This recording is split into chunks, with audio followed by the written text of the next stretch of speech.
Put your name on it. Just put your name on it. That's all I say. Be a man or a woman. Put your name on it. Well, I'd like to hear about it, potheads. How the fuck you gonna know how to be great if you don't study greatness? Look at the game tape. Donuts. Oh, yeah. You know, you're not a bad-looking man, Mr. Gals. But you are, Blanche. You are in that chair. There's something wrong with us. Something very, very wrong with us. Oh, hey, buddy. Oh, yeah. My friends, it's been 3 years, 9 months, and 11 days since I have podcasted. And this episode, lucky for you, is I explain where I've been. Rehab! Yeah! So Joe Prano's riding shotgun here. He's helping me produce the podcast. And as you know, that's me right there, Jay Mohr, Mohr37 on your socials. Hit me up. Nobody follows me, Joe. That's crazy to me. Everybody's like got 500,000 followers, and I'm just like this lower middle class Jersey guy with 80,000. I'm going to say 500,000 followers today. From 1 year from today, you're at 500,000. I'll be retired by then. I'm semi-retired now. Yeah. So this is what happened, guys. I'm a drug addict. I'm in recovery. I'm sober 3 years, 9 months, 11 days by the grace of God. And as you can probably hear in the older episodes, as right before it stopped coming up on your feed, the episodes got a little weirder, a little more sporadic, a little more skittish. My voice is high and tinny, and that is because I am high as a giraffe's ass. I'm a speed freak. And, I always use my drugs alcoholically, and I convinced myself, I lied to myself that I was, hey man, I'm not drinking. What does that mean, you use your drugs alcoholically? It's all I care about. It's all I care about. Anything that makes me feel good, I'm going to do it to death, and I'm going to do, and you will suffer, and I'll suffer way after you. So I quit drinking May 5th, 1998, immediately started drinking bottles of NyQuil, like 2 a day, but I was fine. I wasn't drinking booze. Quit that. Got addicted to Vicodin. When did you quit drinking NyQuil? Like 2001. So like the movie Cherry Falls, right around there, I was just chugging NyQuil. I used to drive with NyQuil between my legs. Here's a funny story. When I was in Calgary shooting a movie that never came out called Speaking of Sex, directed by the guy that did Mad Dog and Glory, and it was James Spader, me, Bill Murray, Catherine O'Hara. Notice I put me above Bill Murray. And we shot that in Calgary, and there was 3 different drugstores that were open late, and it was like a triangle. Like from where my apartment was in Calgary, this will let you know the insanity of drug addiction. There was 3 different like CVS's, Duane Reade's, whatever, I don't know what they're called up there. So I had to time. I would buy like 3 bottles of NyQuil, and then a couple of days later, I'd have to go back and get more, or like the next night. So I had to make sure I got my 1, 2, and 3 right, so I wasn't perceived, because it's a disease of perception and proportion. So I wasn't perceived as what I was, and that is an absolute miserable, hope-to-die drug addict that could not stop drinking NyQuil. So I messed up the count. And one day, and it was the farthest one away. It was like literally an hour and 20 minutes from my apartment up into the woods of Calgary towards like Banff, whatever. And I go there, and it's during Stampede Week in the summer. So everybody's cowboyed out. And I go, and I got these bottles of NyQuil, and I walk them up to the counter, and there's this very gay cowboy kid, rail thin, like a beanpole cowboy hat, just looked like if you put the hat on like a toothpick. And I put the NyQuil on the counter. He goes, boy, that's 3 nights in a row. That sure is a lot of NyQuil. And I go, do you have any idea why I'm in Canada? And he goes, to drink NyQuil? And I go, for your information. Nailed it. For your information, it is against the law to give children medicine in an orphanage. It's against the law. You can't give them... I went into this whole speech. You cannot give them Tylenol. You can't give them any ibuprofen without a parent's consent. But these kids don't have parents, Tyler. So before you open your fucking mouth and come at me about drinking all this goddamn NyQuil, maybe think that somebody is doing something for someone else, because these kids are sick and they need help. And I'm out here trying to give it. And he's like, I'm really sorry. I'm like, you should be. Like, you need a bag? No, I don't need a bag. And they're like, So you know what? Make it 6. yeah, give me 3 more on the arm, as we say in Jersey. I mean, it's free. When you quit drinking, because Jay, I've told you this, and it's the number one reason I'm here. I'm a huge Jay Mohr fan. Have been a huge Jay Mohr fan. Me too. Forever. I know your story. I know that you quit drinking in the 90s. Have you ever drank again since then? No. And you really thought, I'm chugging NyQuil every day, but that's not drinking. You thought it was a different thing. I knew I was effed. I knew I had a problem, but that's, we're constitutionally incapable of being honest with ourselves. So when I quit NyQuil, which, by the way, was the hardest detox of anything I've ever quit. It was like your body being squeezed.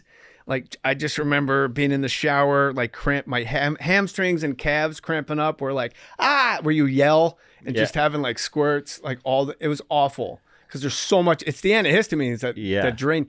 So the Vicodin, I'm a pill guy. I love pills. I'm a pill Billy, and I like pills. When I'm using, I like them more than my kids, and I proved that. So pills and Adderall was the final thing that really ran me down.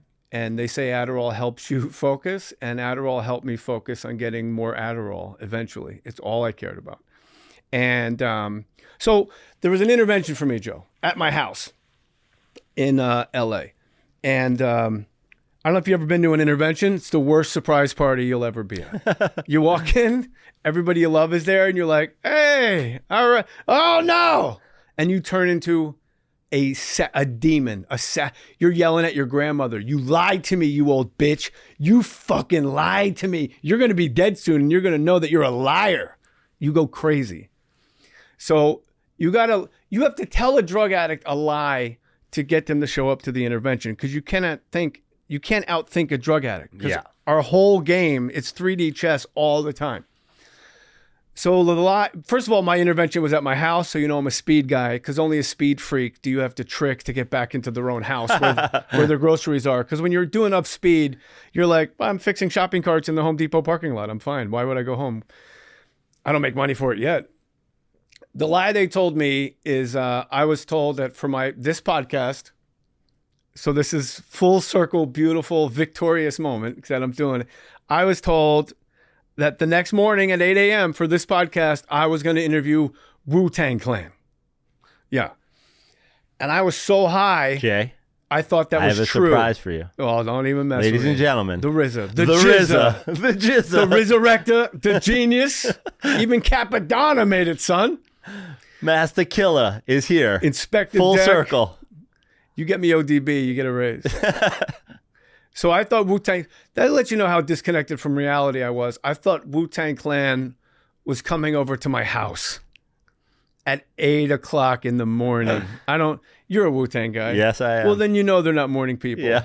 I thought the 8 blackest men alive were going to set 8 different alarm clocks, come all the way across Los Angeles during rush hour traffic to walk into my cracker house so I could interview them and help them with their careers. Corey couldn't even get here at 10:40. No, he's all right. But here's the thing. That's the insanity of how I thought my life was going. I'm going to interview Wu-Tang Clan to give them a little push. Meanwhile, The boost they always needed. if you look at my IMDb page, it's very obvious when my drug addiction is in full got me by the throat, because you go from making movies with Forrest Whitaker, Keanu Reeves, Al Pacino, Tom Cruise, and then there's a gap, a big gap. It goes by years. Like a couple of years, there's nothing, and then there's that one year where there's just a talking dog movie, and I'm not a lead dog. I'm like a receptionist at Chewy Vuitton. I'm a doggy masseuse at Bark Williams.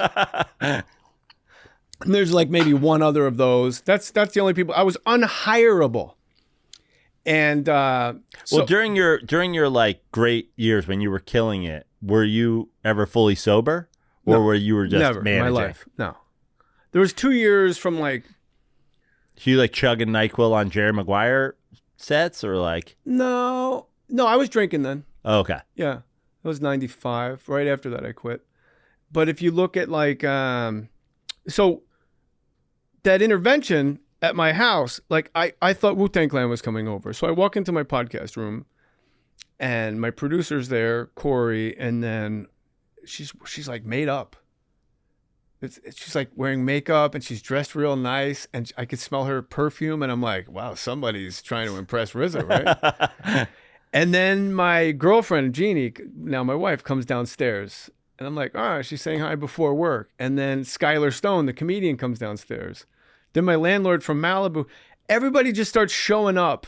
My son's nanny is there and she doesn't speak any English, just this little 5-foot Mexican woman with a rosary on the couch in my podcast room, just like, Dios mío, borracho mejor. My sister's from Donde está Wu-Tang? And I'm so high, I completely don't get it. I look at everybody in the room and I'm like, listen, you guys got to get the hell out of here. Wu-Tang Clan's coming over. Maria Teresa, vámonos. And then I saw The Interventionist and it was like, oh, okay. And I've watched the show Intervention so much. And the like I didn't need to be humbled. I needed to be humiliated for it to kick in. The humiliation of being 50 years old, being at your own intervention, having watched every episode probably of Intervention and talk, because when I watch TV, I talk shit, right? I'm like, oh, this guy. Now I'm that guy. And then you learn at an intervention how your drug addiction affected every single person. And they're crying, sobbing, like Italian widows draped over cats. Why did you do? It's crazy. And I found out some things at that intervention. Almost everyone there, like 18 people there, they all had tried to do an intervention on me going back 5 years, and they just couldn't rally the horses. That was humiliating. Like 5 years but when you're in your addiction, you're like, behind my back, you guys are doing this? It's all me, selfish. I found out when people were visiting me, they were really doing welfare checks on my son to see if he was safe. And that came person after person after person was like, that's the only reason they showed up, not to say hi. They wanted to have eyes on my son to make sure he was okay. I found out my wife, my girlfriend at the time, you want to talk about not fucking around. She didn't rent. She bought another house. And if I didn't agree to go to treatment, her bags were packed. She was going to that house and I was never going to know where she moved. There was all these contingency plans of who was going to take my kid, where he was going to stay. It was a whole like Normandy invasion of enough is enough. We got to take some action. So my first addiction, Joe, is your approval. If you don't like me, I'm not sure how to act. So I have no identity. I find out what you like and I fill that container so we get along good. So it was a fast intervention. About 8 minutes in, I blurred out, just so you guys know I'm going.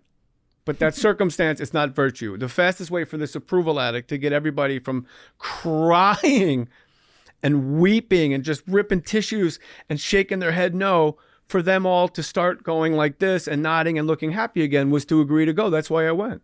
I went to just placate the crowd. I went to an all-men's Christian rehab in Los Angeles. Parentheses, Mexican. All men, all Christian. It was beans, rice, and Jesus Christ. And it was the greatest fit for me on earth. And we're going to throw up my intake photo.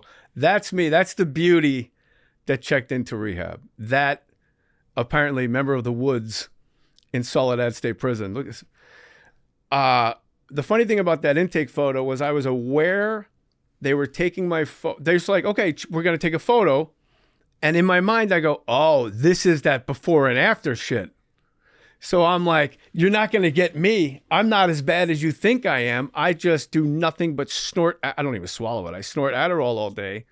So that picture where I'm so high, I'm fucking cross-eyed. My right eye is crossed.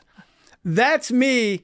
Like that's me being a baller. Yeah. Like I know what you're doing and I'm going to prove to you my out photo and my in photo. I'm fine. So that's me completely aware of what's happening. And like, I'm going to prove to you I don't look that bad. Meanwhile, I look like I run the woods in federal prison. Yeah, yeah. So this is where I've been. At that point, do you believe you need rehab? Oh, I knew I needed it. I knew I could not stop using drugs, and if I could stop, I could not stay stopped. And when I would run out of Adderall, the side effect was my eyes would close, and it was like in the cartoons where the guy gets super sleepy and he's like propping his eyes up with like toothpicks. It's like that, and you can't function that way. So I went to detox first, actually, and it was supposed to be a 4-day detox, and I actually requested to stay a 5th day. So I was like, I'm still a little, and detox is just sleeping. I took a lot of baths. I had my own room in like this ranch farmhouse. It's like you can never escape from detox because you don't really know where you are because you go in so high, and by the time you kind of sober they don't up have a to little, put a bag over your head to keep you from right. where you are. You're just complete. I'm just every stop along the way. I'm like, I gotta pee again. I gotta pee again. Just like if you you hear that a lot about rehab, and they're fine with that, right? They're like fine with you, like. I took guys to rehab and they wanted to stop and get a beer. And I said, absolutely. But you're going to give me your phone before you get out of the car. Yeah. Yeah. Our boy. So this rehab, I'm surrounded by men that are drug addicts. Whew. Oh, by the way, packing for rehab, underrated. What do you bring? Like, I'm going to be gone 30 days. You're gacked up on Adderall. I'm gacked. I was up all night coming up with the great. By the way, that Wu-Tang interview is. We're gonna release it as a Mohr Stories classic. Oh my God! I had so many questions for RZA about Ghost Dog and like all. Anyway, so packing for rehab, I thought my girlfriend. Oh, by the way, when you're at your own intervention, the whole time people are talking, all you're thinking is, which one of you did this? One of these Who's the mastermind? One of these people is the one that actually got it all together. And I thought it was Jeannie. So when I'm packing for rehab in my bedroom, I just grabbed a backpack, not a suitcase. And I just never took my eyes off of her. Angry packing. I didn't say a word. I just kept shoving shit into a backpack to let her know how angry I was. I just never took my eyes off of her. And then when I got to rehab, all I had was 14 pairs of socks because I never did anything but this. And I had to call her up, like, could you bring me pants? It's insane. Turns out it was my agent.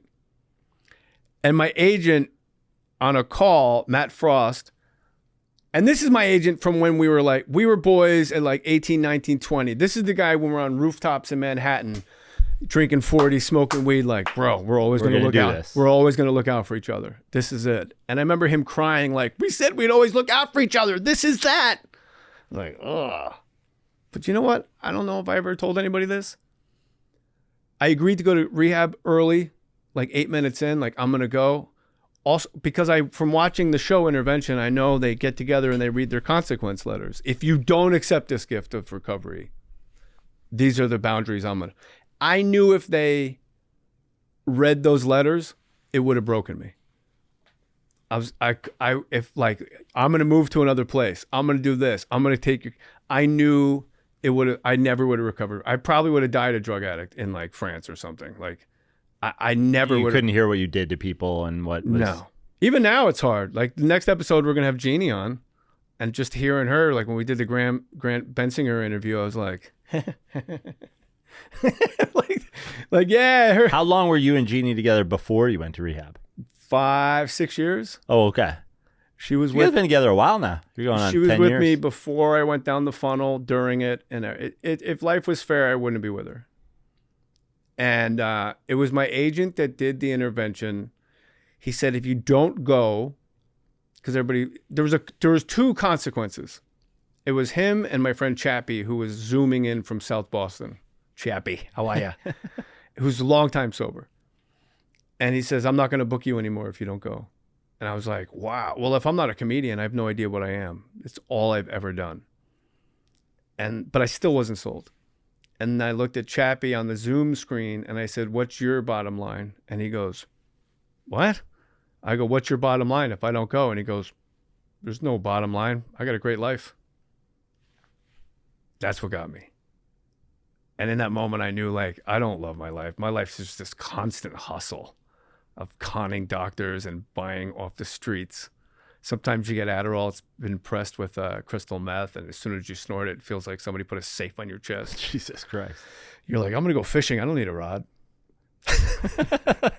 You're out there with a roll of duct tape and one shoe. What's the progression? Because the NyQuil and Adderall seem like they have drastically different effects on a person. How do you go from drinking NyQuil to being an Adderall? Well, it all makes me hyper. Like when I smoke weed, I get fired up. Like it all makes me, everything's going up a notch. It's a good question. Is addiction in your family? Yeah, my mom died very sober. Like the queen of the program, and that will remain anonymous, respecting the traditions. She died like with 30 plus years. She got sober when I was 10. And I knew that it worked because I watched my whole family get well when I was 10. Like the entire vibe was just switched out, and we just became this happy home. My mom was working. She's one of the first nurses to do home blood transfusions for AIDS patients. Wow. My dad stopped working in the city. He came in, he worked somewhere in New Jersey to be closer to home. My sister went off to college. This one got her own apartment. If you look at my 5th grade class photo, suddenly there's this happy kid when all the photos prior, I'm just covered in fever blisters. My hair sticking straight up. My teeth are all whacked and yellow. I was just feral. And then all of a sudden at 10, I got my mom back. The woman of my dreams just walks into my life, and all she wants to do is care for me and hang out. It was amazing. So I knew it worked, and that's probably why I resisted it so long, because I just wanted it. Recovery is like throwing in the towel, like in a boxing match. But the problem with recovery is you keep reaching for a corner of that towel, taking your will back. So it's important to just surround yourself with a lot of guys that keep slapping your hand off that corner of the towel. So, yeah, I went to the rehab. So this is the long answer to the question of where have I been? How come this podcast hasn't been out in 3.5 years? Daddy had to get well. And now Daddy's well enough. And that was also hard for me to separate ego, because the whole thing about recovery is you have to surrender your ego and strip your ego. And being a comic, that's hard because your whole job is subjective about how other people feel about you. So I had to just get that right first.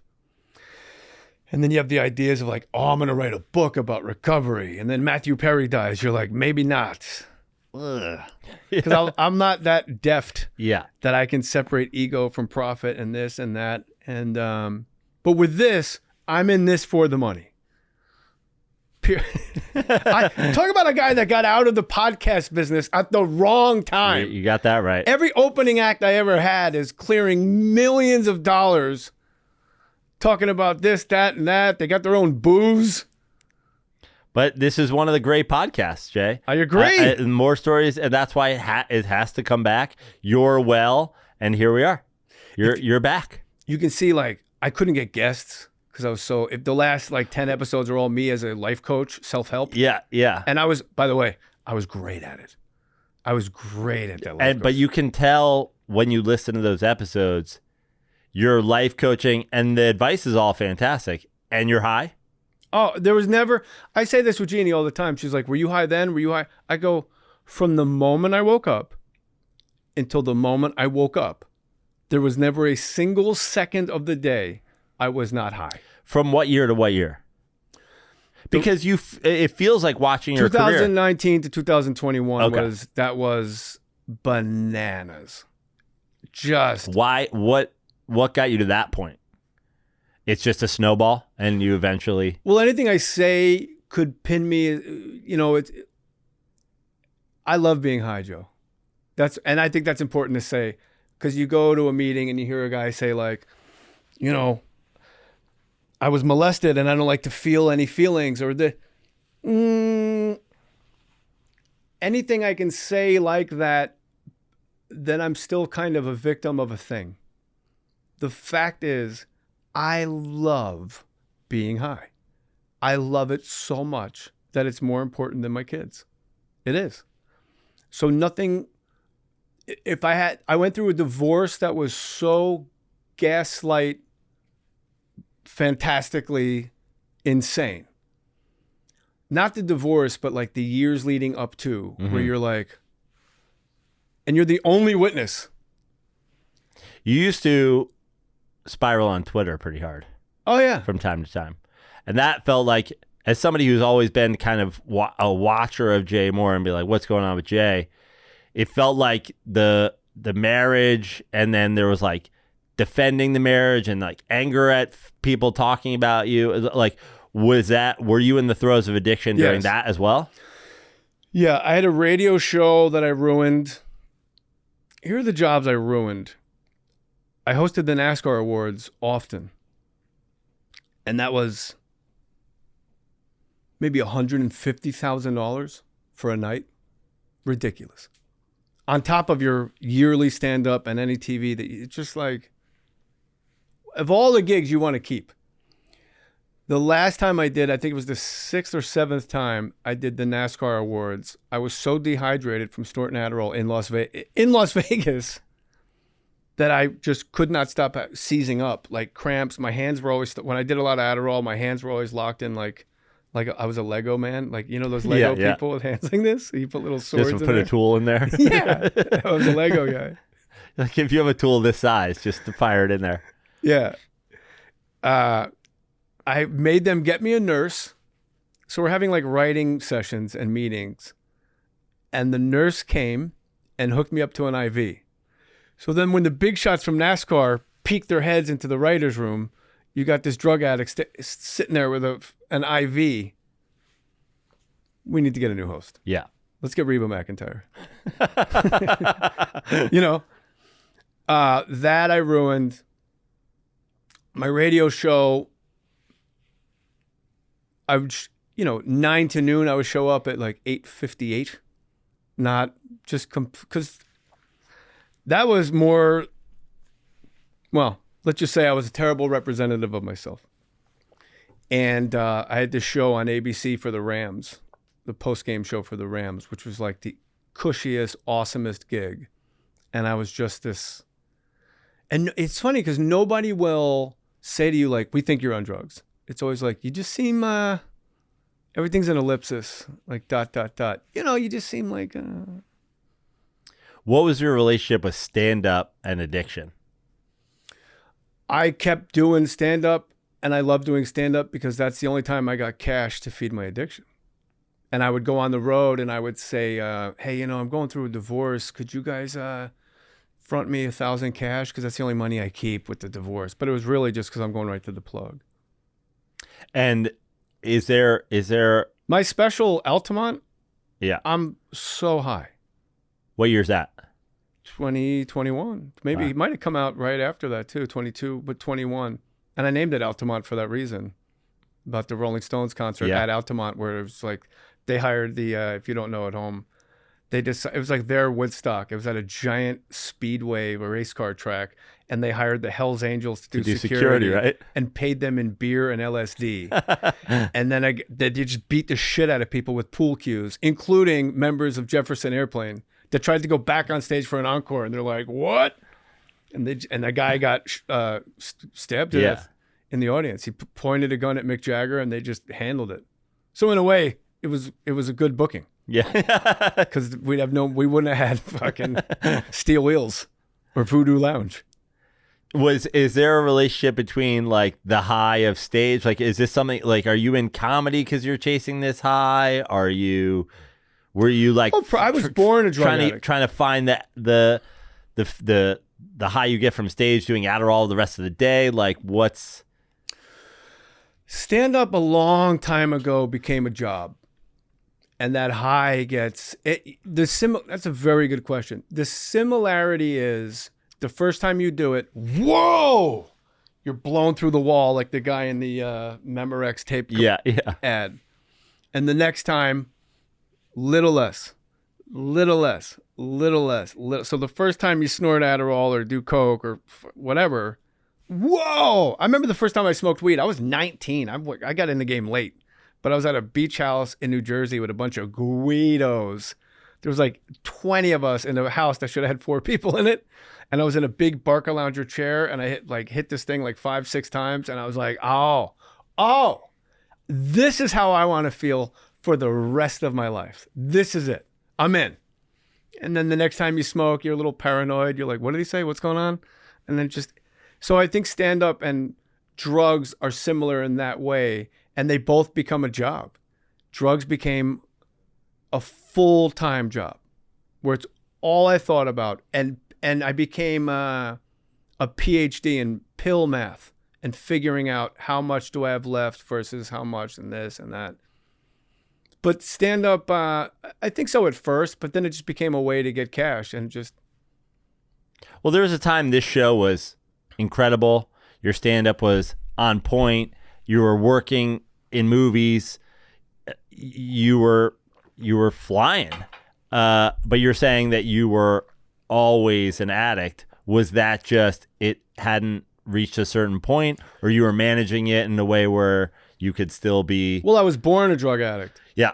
So I always need more. I need more of your time, more of your attention, more of your affection, more of your approval, more of your effort in letting me know how you feel about me.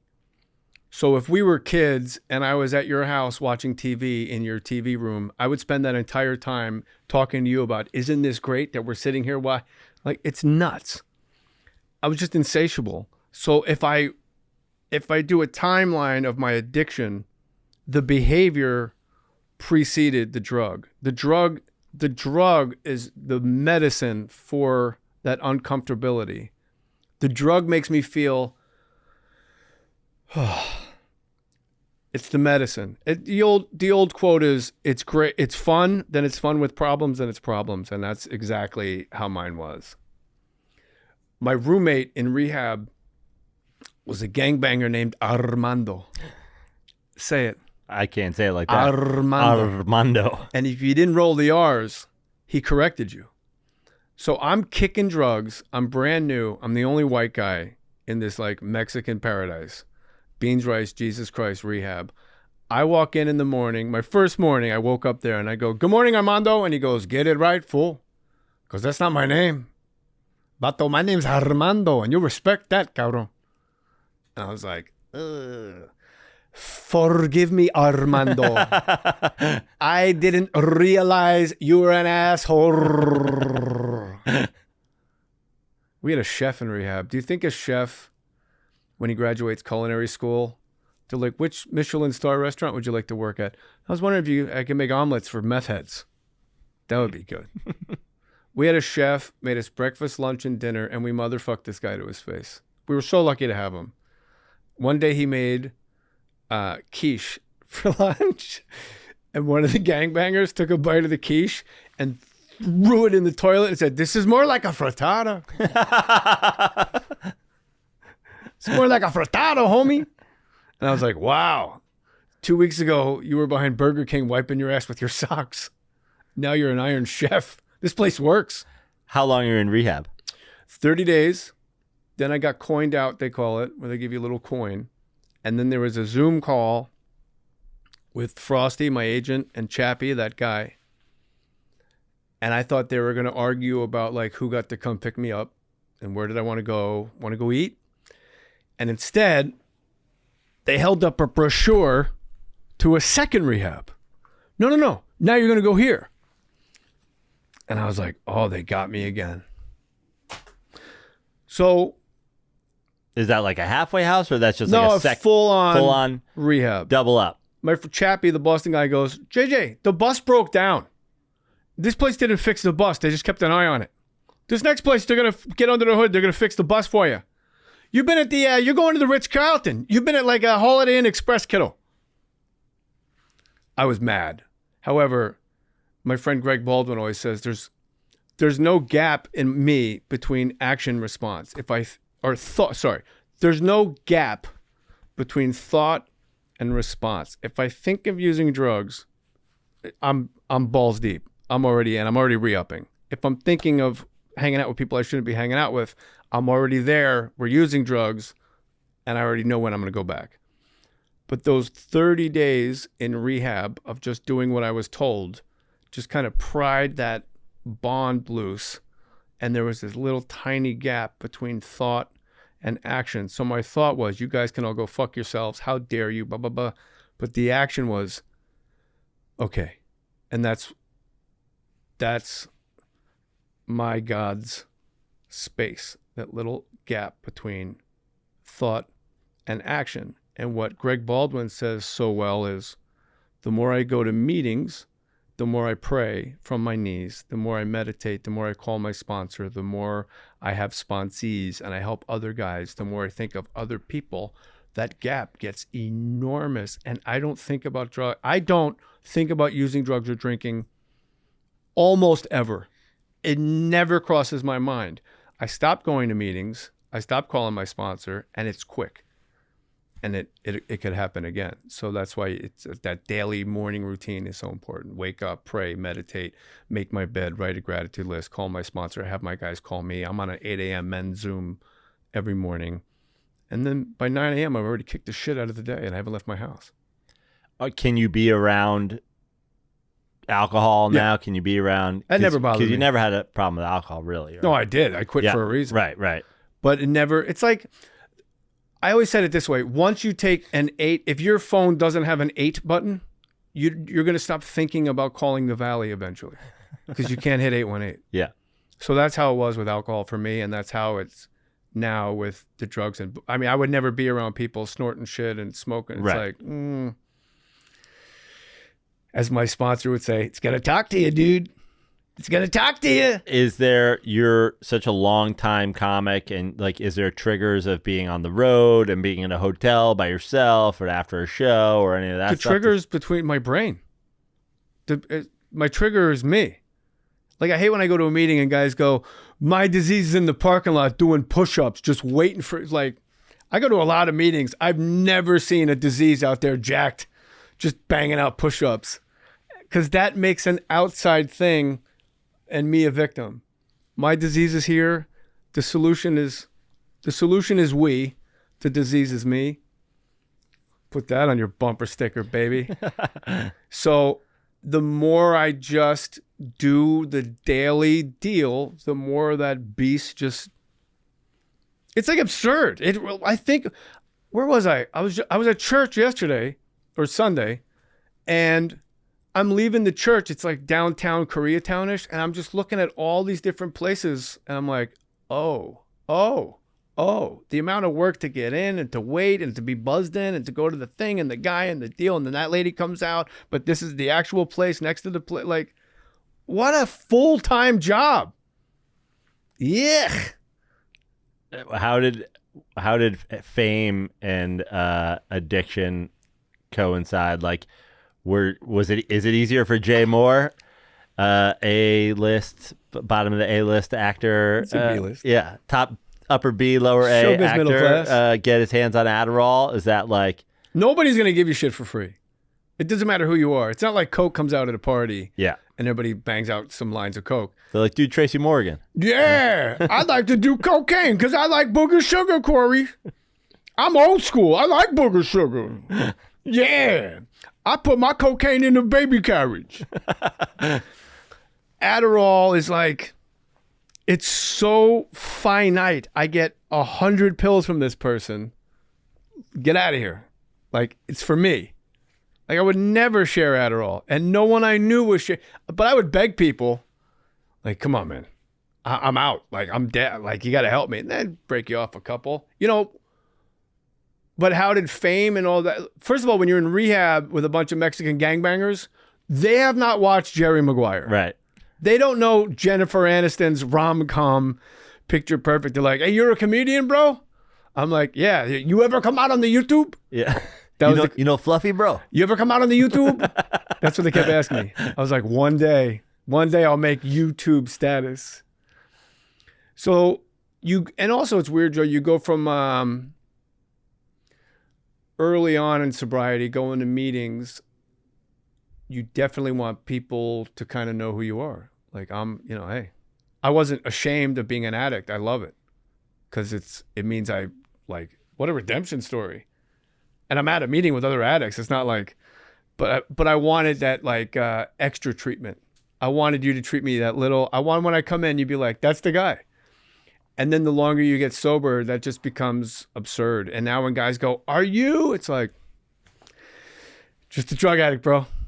Just sitting here with you. It doesn't bother me. It just seems inappropriate. Like, can we get a photo? Like, no.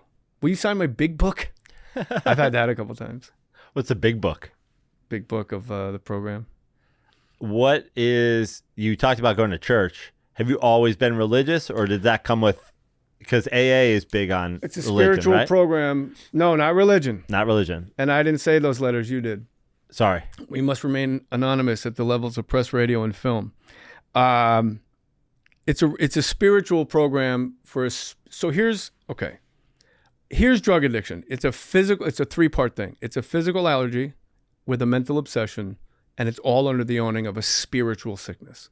So I have this God-shaped hole in me that I've spent my entire life filling with everything other than God. Girls, more, drugs, booze, fame, attention, validation, clicks, subscription, follows. Stories. More stories. And that's never, especially with booze, when you put a corrosive substance in a hole, the hole gets bigger. So I have a physical allergy, which means whenever I drink or use drugs, my allergy kicks in. And unlike hives or my eyes swelling shut or my hands getting swollen, my allergy is, I need more of this right now. I need more of this. And I told you I love being high. But you know what? I also love ice cream sandwiches. But when I take a bite of an ice cream sandwich, I don't think how many are left in my freezer and do I have to go to Ralph's right now. I heard a lady in a meeting say, I'm allergic to horses, but I've never tried to hide one under my bed. That's great. Yeah. So I have this allergy. As soon as I take it, I need more. And I have a mental obsession that's partners with that this time I will be able to do it without the allergy happening. Or I will switch from weed to booze or booze to pills or pills to weed to NyQuil. It will be different this time as the mental obsession. And all of that is under this dome, this monotheism of I have a spiritual sickness. Me running my own life was proven completely ineffective. Standing in line in your pajamas for medication with a bunch of other drug addicts with those little stupid cups that only pills go in was proof for me that my self-will, 0. Failure. This is a failure. So when I was suggested to me to turn my will and my life over to a concept of God that I get to make up, let's do it. Because I got to get out of me and I got to be more like other-focused, God-centric, God-feeling, like acting the way. You know, in my step work, it's like, write out your attributes of your God, in your opinion. So it's like he's patient, he's kind, he's loving, he's this, he's that. Now write out your character traits when you're in your addiction. I'm selfish, I'm a maniac, I'm quick to anger, I'm violent, I'm lascivious. And then you hold those 2 things. Now who do you want running your life? It's an easy choice. So that's like, I guess, step work in a nutshell. Are you interested in joining? The benefits are terrific. So that's where I've been, Mohr Stories audience. Do me a favor. Hit the follow. It used to be a subscribe button. Now it's a follow button. That's right. Hit that button. And for crying out loud, will you follow me on Instagram? Can I have some part of my life based on external validation? It's an inside job. Yeah, but I want follows. I want to start a new Mohr Stories tradition because I just thought this would be fun. Going down your IMDb page is hilarious. Like you said, so I want to do a thing every episode now. Random IMDb poll. I give you a title. You just tell me something about the experience or whatever it makes you think of. I put my cocaine in a baby stroller. The Incredible Burt Wonderstone, 2013. I played Rick the Implausible. One of the funniest scripts I ever read in my life. I show up to work. It's Steve Carell, Steve Buscemi, Alan Arkin. Like, it's Jim Carrey. It's James Gandolfini. It's crazy. Olivia Munn. It's nuts. It's nuts. Jackpot. I show up to work. I walk into the makeup trailer, and all the way down at the other end is Alan Arkin. I walk in. We've never met. I walk in. He goes, "Oh, Christ, do you do me?" I go, "No." He goes, "Good. Come on in." Amazing. Kevin Pollak does me. It's terrible. So we're doing a scene in a bar. It's me, Steve Carell, Steve Buscemi, this German comedian. I forget his name, but he's this massive German comedian star. And the joke is he works with cats, but they keep attacking him. So he's always like missing part of his face. And Jim Carrey walks in and says he plays like Chris Angel. And the name of his show in Vegas is Mind Rape. And there's billboard Mind Rape. And he walks into this bar and he has like 4 lines to say to us. Like, we're his underlings. When I tell you we were there for 2 hours, maybe 2.5 hours, and he did these 4 lines over and over, 300, 400 takes, over and over. And then you got to do his coverage over. And then let's go back to the main over 3 hours. He goes, okay, I think we got it. And Alan Arkin goes, I like take 2, man. He goes, really? He goes, yeah, that was the one, man. Is that a Jim Carrey decision to do it 300 times? Or the director? He's your funding. So what do you know? Yeah. On a movie like that, a little inside Hollywood, like there's so many people in that cast. What's Jay Mohr walk away from that with? What do they pay you for Burt Wonderstone? I honestly don't remember, but more than 50, less than 2, somewhere in there. That seems to be my personal wheelhouse for movies. And just to wrap this all up, what's in 2013? You're on. And by the way, Steve Buscemi knew my act. I was flabbergasted how Steve Buscemi. It was so validating. The other most validating moment in my career was when I was on Jiminy Glick with Martin Short and Michael McKean, and they wanted to shoot like a cold open, and they put us all in a steam room together as a sketch, and they said, okay, you guys go ahead. And I was like, well, and they're like, just no, like you're with them and you guys are all funny. And I was like, this is nuts. The other big showbiz moment of validation, you want to talk about, whoa, those highs where they finally hit again and they restart the monster. I was playing the Paris Hotel and Casino in Vegas, and I went to the office to get paid. And in the office, there's a dry erase board with each weekend's acts. And I was between Tony Bennett and Shaka Khan. Wow. I was like, yeah. Can I take a picture of that whiteboard? I wish I did. Yeah. I'm so stupid. But I had to go do drugs. And the movie Burt Wonderstone, the fact that like Steve Carell he just thought I was really funny. I was like, this is great. Because you don't know. You're a comedian. You're always by yourself. People are like, oh, isn't there a lot of competition? Like, no, I'm in Denver. He's in Chicago. He's in Altoona. Now it's a competition of followers. So at JMohr37 on Instagram. Repeat after me, Joe. Who cares? You know what? Do me a favor. Don't follow me. What do I care? I got a great life. As Chappie said to me, my life's great. You know what I'm going to do after this, Joe? Take a nap, watch an old Western. Go to a Lakers game tonight with my son and his buddy and my wife. Pretty good seats. They're all right. I'm always afraid they're going to call on me to get in the game. How do you think you'd fare?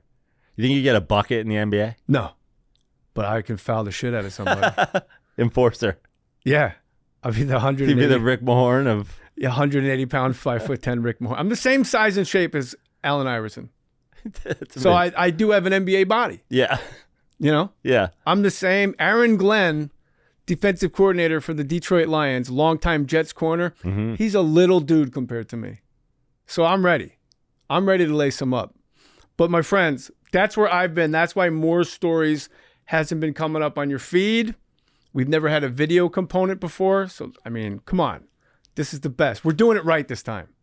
We got video. We got, we got stuff. I'm not at a table in my garage hoping Perry Farrell shows up, which he did. I'm excited to be a part of it. I love you, buddy. You're coming up on 500, and I think you're going to go. Tell me why. Ain't nothing but we can't pay for it. Mohr Stories podcast, my friends. Put your name on it. Jay Mohr's my uncle.